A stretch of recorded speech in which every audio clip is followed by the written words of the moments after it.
Welcome back to The Deep Dive. Okay, today we're tackling something huge, a real cultural moment. Yeah. The new Taylor Jenkins Reid novel, Atmosphere. Yeah, and with Reed, after Daisy Jones, Malibu Rising, Carrie Soto, you kind of expect a certain thing, right? That blockbuster feel. Totally. But this one, it's being framed differently. People are calling it her most mature, most introspective book yet. Exactly. And the core idea, the thing we really want to dig into today, is this theme of pressure.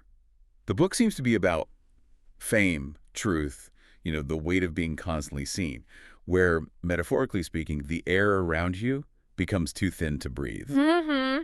Okay, let's unpack this, Yeah. because the structure is what really jumped out at me, and I think for you too. It's not just one story, No, not at all. It's got these two distinct narratives running side by side, worlds apart, seemingly. but connected by this single word, atmosphere, and how it works, or doesn't work. That's the puzzle, isn't it?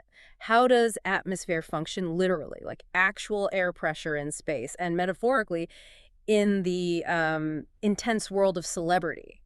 Because somehow Reed uses both. So let's start where I think most people expect Reid to be, Hollywood. The book landed in March 2025, shot straight up the bestseller lists, obviously. Right. And critics were calling it things like Reed's boldest emotional gamble yet. It's definitely about image, legacy, but also the sheer psychological toll of being famous. And the main character here is Lena Hale. She's described as this, universally beloved Hollywood actress, peak fame. Until she's not. She just vanishes.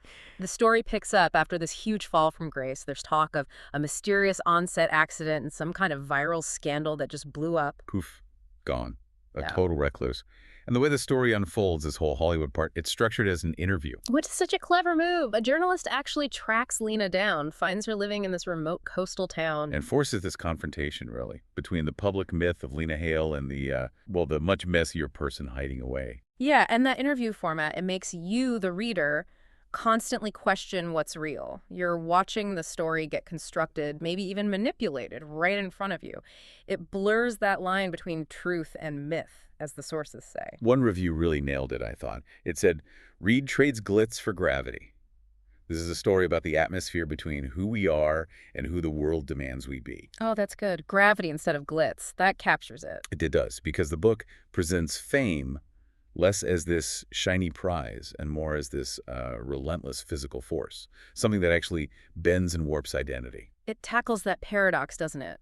How intense attention can build you up and simultaneously erase you. Exactly. You're everywhere. Everyone sees you, but the you they see isn't really you anymore. And by putting the journalist front and center in that narrative structure, Reed is also showing us how these stories get made, how they're sold, packaged, sometimes twisted. Which brings us back to that core idea of suffocation. There's this one adapted passage that just sticks with you. What was it again? It's something like, everyone thinks fame is about being seen, but it's really about being consumed one breath, one picture, one headline at a time until there's no air left for yourself. Wow, yeah, that's heavy. Lena's story is fundamentally about the psychological cost, isn't it? Absolutely. But then just when you're immersed in that Hollywood pressure cooker, The book just yanks you somewhere completely different. it really does. Here's where it gets really interesting. We pivot hard from the LA glare to the cold, dark vacuum of the 1980s space program. And this is where atmosphere becomes literal, life and death literal. We meet Joan Goodwin. Right, an astronomer in the 80s applying for the space shuttle missions. Yeah. And her ambition it's almost cosmic in scale. There's that line she has, every atom in your body was born in a star. You are quite literally the universe trying to understand itself. Talk about pressure. Philosophical pressure this time. Exactly. And we follow her through NASA training, which sounds absolutely brutal. And this is where she forms this intense bond with another astronaut candidate, Vanessa Ford, described as calm, confident, magnetic. And the book apparently does a great job capturing the quiet electricity between them. It's not just about the physical risks of space travel. There's this deep, unspoken emotional connection. A shared dream, a shared danger. It mirrors the emotional risk, doesn't it? Perfectly. But then, December 1984, the STS-LR9 mission, things go catastrophically wrong. Yeah. Joan is on the ground at mission control. She's the capsule. Capsule communicator, basically the voice connecting the shuttle to Earth, the lifeline. Alarms, red lights, the comms link starts breaking up. Chaos. And the devastating words come through. Loss of cabin pressure, we're losing telemetry. Vanessa is gone. lost to the void, just moments after they were joking about dinner plans, apparently. Oh, God, the whiplash of that. And the silence that follows for Joan. The book describes it as the moment she truly understands what gravity really is. Not just physics, but the crushing weight of loss. Yeah. Later, she has to explain it to her young niece, Frances. Yeah. She says Vanessa made it to space, and she stayed there where she belongs. Just gut-wrenching. So in this narrative, the atmosphere is that stark physical boundary, where Earth stops and everything else starts. Joan's story is about the terrifying cost of trying to cross it. Which brings us back to this central theme. What happens when the air runs out? Whether it's metaphorical LA air or literal cabin air. Okay, so we have these two narratives. Hollywood actress, 80s astronaut, one suffocating under fame, the other. Well, witnessing a loved one lost to decompression, how does Reid actually pull these together? Does it feel cohesive or just jarring? That's the big question, right? What's fascinating here is I think Reid uses this concept of unseen physics to bridge them. That's how I'd put it anyway. Both Lena and reach a kind of peak fame, peak attitude. And in both cases, that height leads to a form of suffocation, pressure, loss. Exactly. It's about being consumed, isn't it? Lena is consumed by images, by the public gaze, losing herself. Joan is consumed by this massive ambition and ultimately loses someone vital to the void her ambition aimed for. The internal pressures feel just as real, just as dangerous as the external ones in both stories. And the style helps weave them together too, right? That mix of formats you mentioned, interview bits, journal entries, monologues. Yeah, critics called it cinematic yet introspective. It forces you to constantly compare these two lives, these two forms of extreme pressure.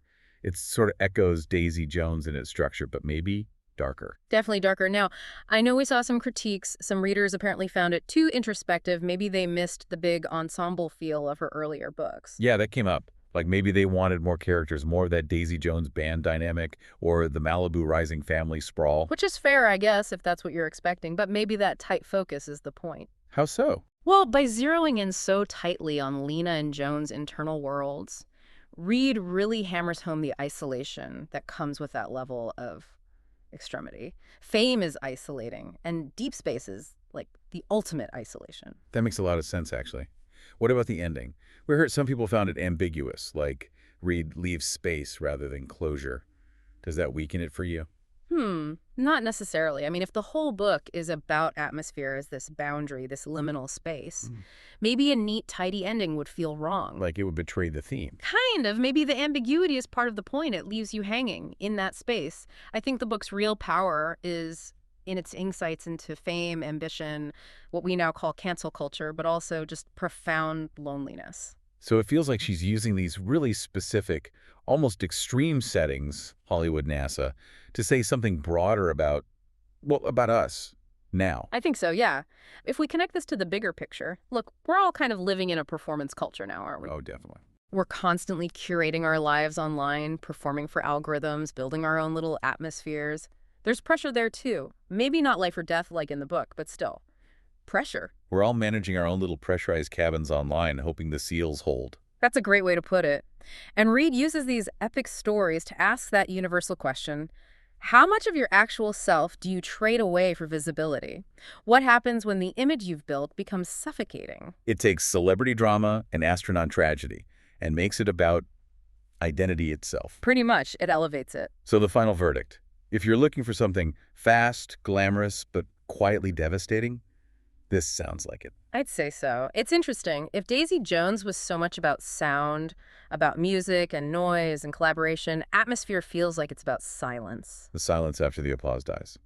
Or the silence of space. Both, maybe. It definitely leaves you thinking about pressure. The pressure we put on ourselves, the pressure the world puts on us. And that final question hangs there. If atmosphere is the boundary between you and everything else, what risk would you take to cross it? Knowing what gravity costs. Yeah. Knowing the costs. Wow. Okay, a really powerful book to unpack, a fantastic deep dive. Thanks for exploring it with me. And for all of you listening, stay grounded, stay curious, and keep reading deeply. Subscribe to the Timeless Tales podcast. Your stories, your time.